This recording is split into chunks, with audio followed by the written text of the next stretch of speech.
Hello everyone. I made a poll about a week ago asking which video idea you guys would like to see. One of the video topics was a video discussing arts fighters, in a similar light to how I discussed crushers in my crusher video. This was more of a throwaway idea that I was going to make in the future once I collect my thoughts and gain a bit more experience. Plus, more importantly, I don't own all of the arts fighters. I only own 3, Sadaroka, Mouse, and Amiya. I also own this other one, but we're talking about arts fighters today, not outliers to game balance. So as much as I would love to make an even bigger video about arts fighters as a subclass, my experience is limited, so all I can really do is talk about the ones I have the most experience with. But what about Surtr, you say? What are my thoughts on Surtr? Honestly, I don't really care about Surtr. She is a victim of what I like to call the mountain effect. The mountain effect gets its name from Mountain, a fighter who is very rarely used as a fighter. His main draw is his S2, which is a state switch skill that gives him a second block, AoE attacks, and restoration on hit. It's a very powerful skill that makes Mountain very popular in higher end gameplay. Although flavorful, it deviates too far from the fighter subclass identity that it essentially warps his usage from fighter into a pseudo-centurion.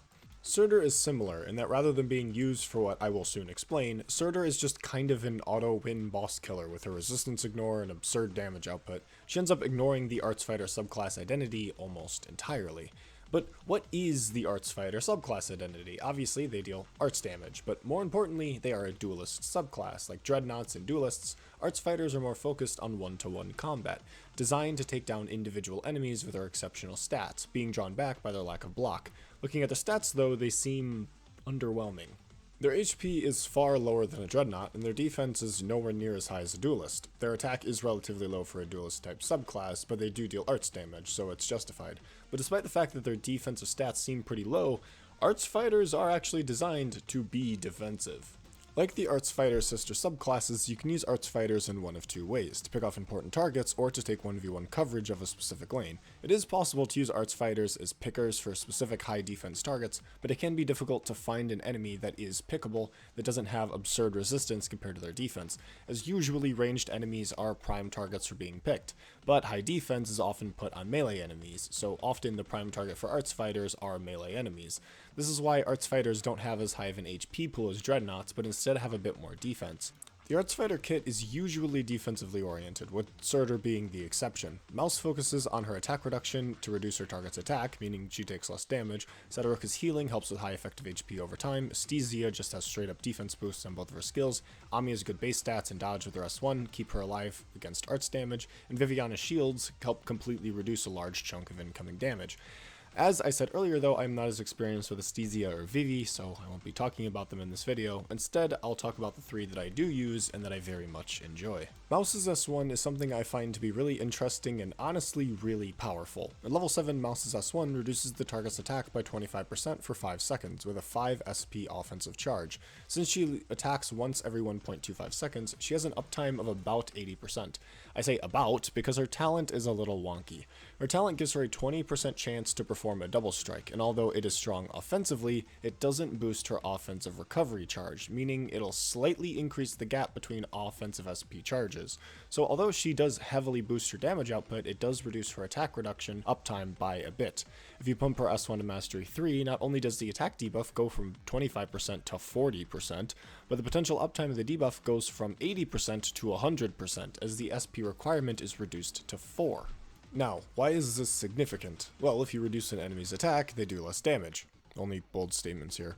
And so, an attack reduction effect works similarly to a passive sanctuary effect, reducing incoming damage by a set amount. However, unlike sanctuary effects, attack reduction is objectively better. Damage reduction effects only reduce the final damage taken. So if Cement, with 620 defense, takes 750 damage, her talent's damage reduction only affects that final 130 damage, not the original 750 damage. Attack reduction reduces the enemy's attack, meaning it can potentially be reduced under an operator's defense value. If the attacker's attack value is lower than the defender's defense value, then only 5% of the attacker's attack is done as physical damage. Heavy defender leaders have 600 attack, meaning that without Mouse's debuff, he would do 235 damage to her. With Mouse's S1 debuff at Mastery 3, the heavy defender leader leader's attack is reduced to 360, which is lower than Mouse's defense of 365, meaning Mouse takes only 30 damage. Now, a heavy defender leader isn't exactly a threat on his own, and even without her debuff, Mouse wouldn't have an issue taking him out. So what about a boss enemy, someone you would probably want to use an arts fighter to duel against?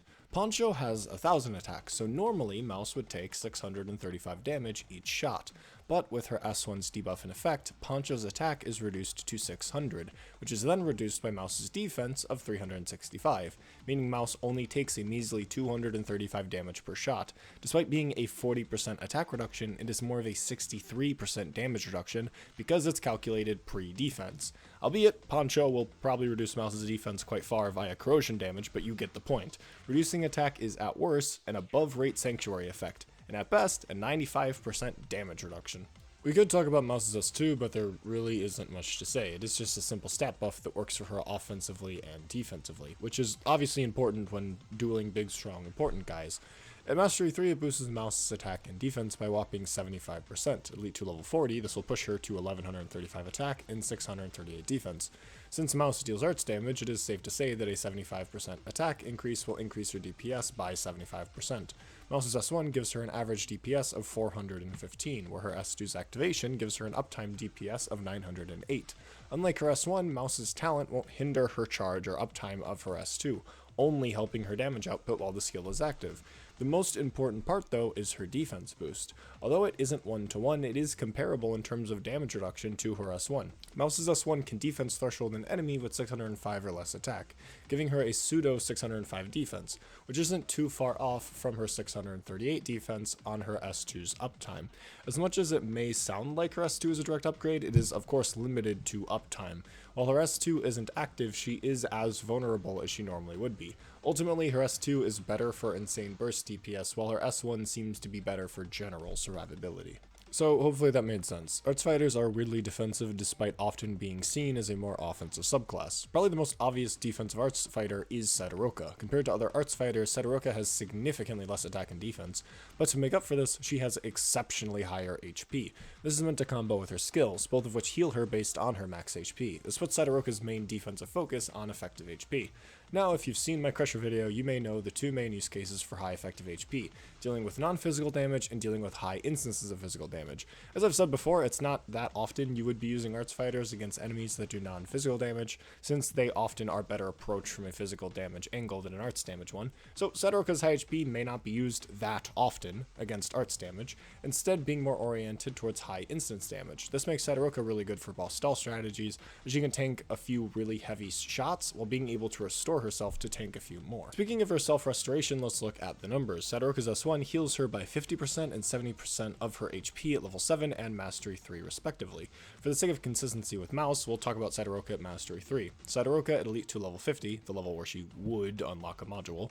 Sadaroka has 3078 HP at max trust. This means her S1 heals her for 2160 HP with a 20-second charge. This gives Sadaroka an effective healing over time of 108 HP per second. To put this into perspective, let's look at the idol of passive healing, Perfumer. Perfumer's passive heals all allies by 7.5% of her attack per second. Being a multi-target medic, her attack is rather low at 376 with module, meaning she heals about 28 HP per second. Boosted with her S2, her passive healing increases massively, up to about 99 HP per second. Now, if you've ever used Perfumer's S2 before, I'm sure you've seen how quick 99 HP per second can heal. So Sadaroka having a similar self-restoration to that at around 108 HP per second essentially gives her a pocket Perfumer with her S1. However, though, there is a massive difference between burst healing and sustained healing. They aren't exactly the same. Burst healing is better when it comes to dealing with higher instance damage. If you lose a large chunk of HP, the slower trickling effect of sustained healing may not give you enough time to heal enough HP to survive the next attack. Burst healing, though, is the opposite, giving you that sudden burst of HP that will let you survive the next attack. Inversely, though, sustained healing is better for dealing with constant, spammy damage. Although you are taking little damage each time, every second that you are taking damage is a second that you are healing up with sustained healing, meaning you are taking the fullest effect of the sustained healing effective HP boost. As I've said before, high instance damage is the main focus of Sadaroka, so having that burst healing with her S1 works heavily in her favor. Not only that, but with a high initial SP charge means Sadaroka will often have a full charge of her S1 before she takes too much damage. Sadaroka just essentially has 70% more HP as long as you can wait 8 seconds for the charge. And as someone who does enjoy high HP, I would say that 5232 HP is quite nice, only getting higher the more you activate her S1. Now, that's a lot to say about a simple restoration skill, so what about a not-so-simple restoration skill? Sadaroka's S2 is more combat-oriented, heavily boosting her attack and giving her a hefty sustained healing effect with the downside of reducing her attack range. Now, for most people, a reduction in attack range doesn't seem so bad, especially on a melee operator like Sadaroka. However, there is one big downside to this. You can't play Sadaroka perpendicular to your blockers and have her attack as such.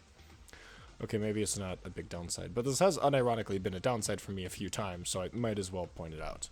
Healing on this skill is different than S1, being a sustained healing effect over the skill's duration. It is 8% of Sadaroka's max HP per second, or about 207 HP per second at Elite 1 level 50. Over the full duration of 30 seconds, Sadaroka can potentially heal 240% of her max HP, or 6,210 HP over the full duration, which sounds fucking insane. Why would I ever want to heal by only 70% of Sadaroka's HP when I can heal for 240% of HP? Well, as I said before, sustained healing is situationally different than burst healing. Sadaroka can only gain the full 240% max HP healing if she is never at max HP over the full duration, which is useful if she rarely hits max HP, maybe against some really big dude whose damage matches up to Sadaroka's insane healing. Of course, 207 HP per second is massive, and may give you enough time between heavy swings to survive 1 or 2 extra shots. This can happen, but isn't guaranteed. Essentially, you get the most out of Sadaroka's S2 healing when the damage per second Sadaroka takes is as close to her healing per second as possible. If it is too much higher, then Sadaroka may get overrun, and her S1's burst healing may be better to help survive an extra shot that she couldn't have healed over. If it's too low, then you may end up wasting a large amount of the healing and perhaps the uptime of the skill, forcing a worse cycle which may again justify her S1 instead, since Sadaroka's S2 cycle is 60 seconds, where her S1 cycle is only 20. But her S2 isn't just used for its healing. The 110% attack boost is definitely a big selling point. Yeah, there isn't much else to say. More attack means more damage. Simple as. It helps Sadaroka's duelist capabilities and can allow her to deal with much stronger enemies a lot quicker. Unlike physical damage, an art's damage attack boost is very straightforward. 110% attack boost means 110% more damage, regardless of the enemy's resistance, since the calculation is always multiplicative, unlike the linear math of defense. Basically, Sadaroka does more damage with her S2. This is good, because dealing damage kills things, and killing things means you win the video game. But that isn't just it when it comes to Sadaroka's offensive buffs. Sadaroka's talent gives her a bonus 15 attack speed after defeating 5 enemies. It also gives her status resistance, but that's obviously situational. Gives her an extra edge over defense crushers, I suppose. While under the effect of her talent, Sadaroka's DPS is increased by about 15%. Now, don't get the wrong idea. A flat 15 boost in attack speed doesn't directly correlate to a 15% attack boost. It's a bit more complex. Basically, the flat value of the additive attack speed boost is divided by 100, then added to 1. The normal, or percent buffed attack speed of the operator is then divided by this new sum. Essentially, if Sadaroka has a 15 attack speed boost and a 1.25 second attack interval, the new interval is found with 1.25 over 1.15, which gives you the new interval of 1.087 seconds, which is almost a 15% boost in attack speed, and thus an approximate boost of 15% more DPS. It's not a massive buff, but it is something. Worst part about it really is obtaining the buff. As easy as just killing 5 enemies is, it usually requires specific placement. Ideally, an arts fighter is deployed in preparation for a larger singular threat, where smaller enemies may not appear or may overcrowd the operator from their intended target. Now, using an arts fighter can be ideal against loads of medium defense enemies, where Sadaroka's talent would be easy to activate and take advantage of. If you can activate it, it definitely helps, but don't expect it to really do anything if your main focus with Sadaroka is to tackle heavy threats head on. Amiya, everyone's favorite assistant, is also an arts fighter, and she's pretty damn cool, albeit simple. Amiya's main defensive niche mainly comes from her base stats. At Elite 2 level 50, Amiya has 419 defense, boosted to 448 with her talent. Hey everyone, editing Bloop here. I made a mistake in the script where I calculated Amiya's talent buff as being multiplicative rather than being additive. Essentially, Amiya's talent buff isn't taken into account when Amiya gains further attack buffs. It is added separately. In this case, a flat 95 attack increase, as 95 is 14%, double her 7% buff, of 683, her base attack. So all the numbers I say in the script are slightly overinflated. The numbers on the screen should be correct. Wouldn't be a bloop video without a math error, wouldn't it? The only arts fighter who can match this is Aesthesia with 446 defense and max potentials and trust. Aesthesia is generally better for defense tanking since unlike Amiya, she can boost her defense with her skills. Amiya instead is a tad bit more focused on arts tanking. Unlike every other arts fighter, Amiya has 20 resistance. I don't know if this is for flavor reasons or a weird mistake made by Hypergriff since you physically cannot have Amiya at below Elite 2 unless you're doing integrated strategies. Regardless, it's a slight but welcome buff. Amiya's S1 is probably her standout skill, despite how awesome her S2 is thematically. It increases her attack by 80%, gives her a 60% arts dodge, and gives her double strikes. This 60% arts dodge is no joke. RNG isn't always consistent, but it really pushes Amiya's arts tanking capabilities. As I said earlier though, arts fighters typically aren't that well read against arts dealing targets. Targets that deal arts damage are usually more likely to have high resistance to defense, making tackling them with dreadnoughts or mooshes a bit better. As much as this rule makes sense for an operator like Sadaroka, Amiya's offensive push with her S1 is just too fucking good to pass up. An 80% attack boost seems low, especially compared to Sadaroka's S2, but Amiya also gains double strikes, meaning she attacks twice every time she would attack normally. This effectively means she does 180% of her attack as arts damage twice. This increases her damage output by 260%. Instead of every attack dealing 730 arts damage, Amiya deals 2 attacks worth of 1,401 damage, dealing 2,802 arts damage every attack. So if a caster does choose to reduce Amiya's damage by, let's say, half, Amiya is still doing far above rate damage compared to an off-skill Dreadnought. Keep in mind these numbers are inflated ever so slightly because of Amiya's talent, which doubles her global attack and defense boost during skill uptime. Amiya's S2 is instead a giant fucking one-time nuke. Amiya deals 10 instances of 220% of her attack as arts damage, last one dealing double as true damage. Doing the math, this will come out to 15,416 arts damage and 3,425 true damage, for a total of 18,841 damage. I mean, what do you want me to say? Big damage is big damage. Once the damage portion of the skill is over, Amiya gains buffs depending on how many enemies she killed during that damage portion. For every kill, she gets 40% extra attack and 20 extra resistance, capping at 3 kills. Afterwards, she then deals true damage for the duration of the skill. This boosts Amiya to 1,479 attack and 80 resistance at max stacks. Now, usually you'll just end up using the skill for the insane nuke damage provided from the first part of the skill, as the buffs are quite situational. This is a one-time thing, you can't activate the skill more than once per battle. So if the main target of the nuke damage is a major threat, then you're wasting bits of the nuke damage on minor enemies that might be in range for Amiya to gain the buffs from. The buffs are of course really great and combo really well with Amiya's true damage buff during the skill duration, but it requires a very specific situation to gain full advantage of. You need both a big enemy you want to decimate through while also having step-stool enemies that help you activate Amiya's buffs. If you have too little enemies, the only damage you're doing is through the nuke.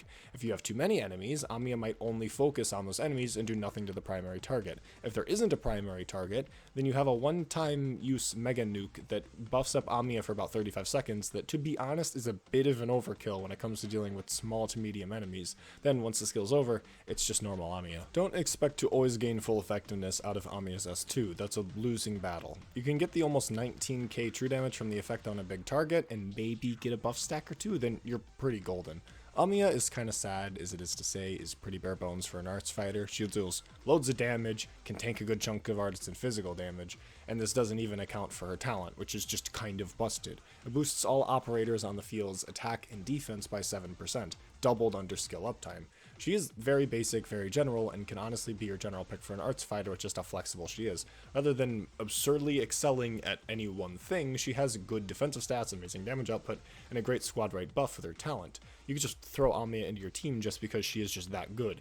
She's no Surtr, but that's a good thing. That'll be it from me. Arts fighters are definitely a more recent appreciation for me. Mouse and Sadaroka are just so fucking fun to use. This video wasn't really me talking specifically about arts fighters as a subclass like my Crusher video was. It was just more an excuse to talk about Mouse and Sadaroka and why I think they are pretty fun to use.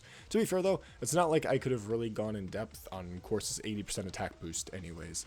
And yes, I know Mouse is pronounced Moose and not Mouse, but I have always called her Mouse and I won't change it because I think Mouse is cuter. She is a cat called Mouse. That is funny to me. I refuse to sell myself out to the French. So remember, there are no bad operators, only poorly designed outliers that exist to be sold to a demographic of financially irresponsible Redditors. I love you all and I hope you have a great day.